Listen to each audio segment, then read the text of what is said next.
Здравейте на канала Таро Интуиция. Днес темата ще бъде енергията на човека, за когото си мислите, към вас. И разбира се, ще разгледаме неговите чувства и евентуално дали иска да действа за развитие на отношенията. Докато бъркам картите, отново искам да ви благодаря за положителните коментари, за сърчицата, за това, че се абонирате. Благодаря ви, това е много важно за мен и за развитието на канала. Бъдете здрави! Хайде сега да видим кой е човекът, който идва с енергията си в канала. Тук слетяха много карти. Явно няма търпение да се покаже. Хайде да видим кой е човекът, който идва в общата енергия на канала. Човек, който в момента някак е раздвоен, по-точно не може да вземе решение относно някаква ситуация и някак е объркан, тъй като е с кърпа на очите. Иска да действа, но не знае как. Тук се обърна още една карта.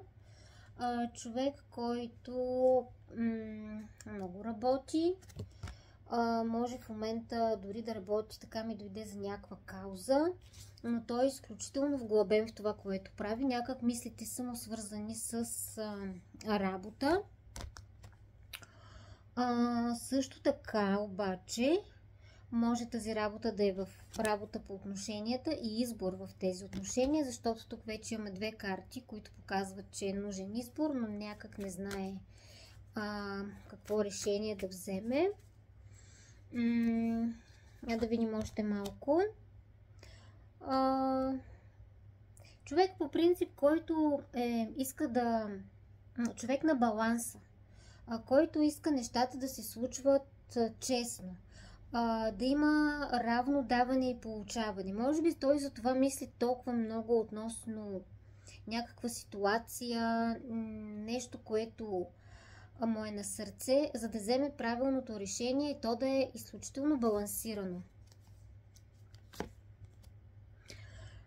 Човек, който в момента, и паднаха любовните илюзии. Наистина, вероятно е в някаква чуденка, може би как да поднесе някакви чувства, но как това да се случи по правилния, балансирания начин. Има някакво объркване в момента в този човек, но пък е готов да даде 110% от себе си, за да се случат нещата. Такъв човек дойде при нас в момента с такава енергия. Ако интуитивно някак сте усетили, че може да става въпрос за вашия човек, това значи, че може да продължите да гледате. Това е ключът към вашата интуиция. Хайде сега да видим енергията на човека в момента към вас. Каква е енергията на човека в момента към вас?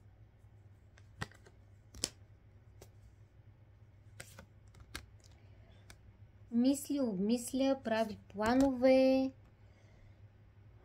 Иска така да дойде с страстта си към вас. Задължително иска да има някаква реализация към вас, пък било то и чрез манипулация.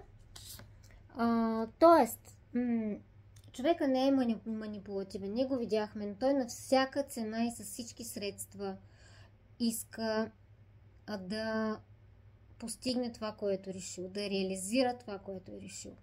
Тук той мисли, обмисля, ето вижте, мисли, обмисля, това е някакъв много важен процес, който става в момента в главата му. Ето, това е картата на работата, дори на екипната работа, нещо иска да изпипа, нещо иска да направи както трябва. Вие сте неговата кралица мечове в енергията ви, така ви вижда, значи не е задължително да сте в въздушните знаци, но той ви вижда като кралицата меч. Жената с интелект, жената с бърз ум, жената, която бързо взима решения, която бързо може да рече и да отсече. Така, по-строгата жена, но винаги мъдра.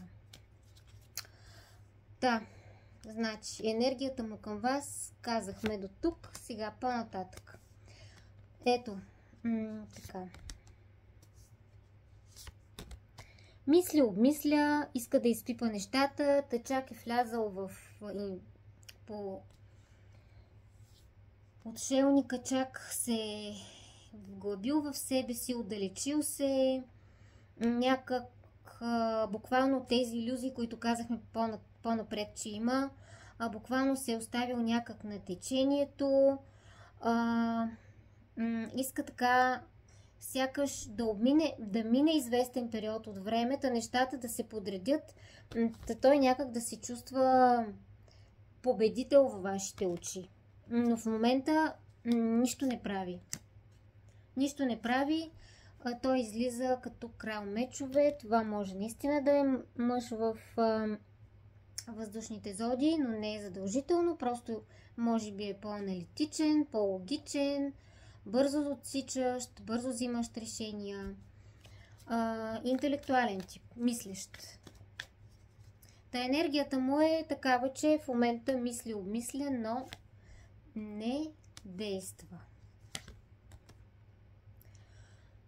За някой от вас това ще е заради кралица Пентакли, от която той буквално е обърнал гръб и иска да си тръгне в някаква ситуация. Това е за хората в конфигурации. Има такава вероятност за част от вас. И тук пак излиза, че наистина нещо не му е ясно, нещо няма как да реши и за момента затова е във висяща ситуация. Но много му е важно да има някаква реализация към вас, някакво развитие. Добре.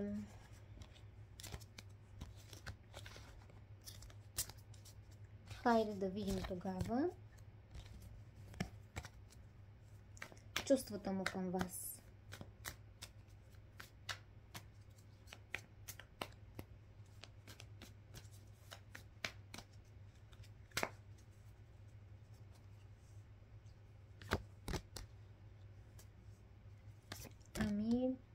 Вие сте неговия свят, но и буквално вие сте някаква огромна трудност в живота му. Има така мечтания към вас, но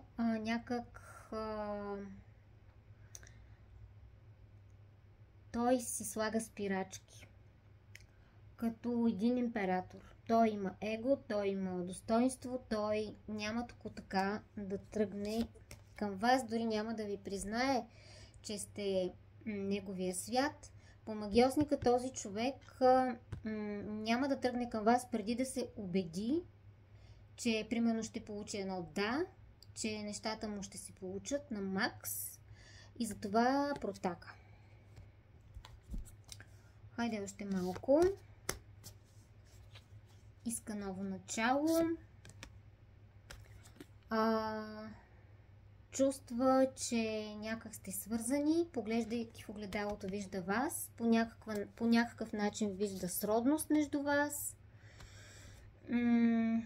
За много от вас ще излезе, че вие сте тайната жена, така че тук става въпрос може би и за някакви конфигурации.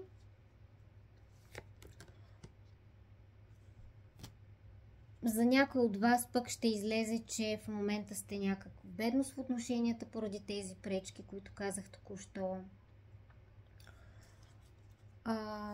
Така.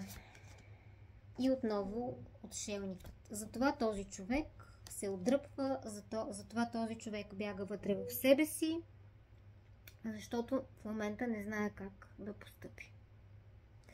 Добре. Хайде да разгледаме тогава какви действия би направил към вас в близко време, защото Таро по принцип гледа по-в близко бъдеще. Вие си сложете време, каквото ви дойде на сърце. Така. Близко време. Действия. Отново работа. Но тук сякаш ще иска по някакъв начин. Този човек иска да се отскубне по някакъв начин от някаква ситуация, за да се отскубне, за да може да действа към вас. Това му е мечта, но някак далечна мечта за момента. Този човек е забоден с 9 меча. Вероятно не може да спи, вероятно е в някакви такива мисли.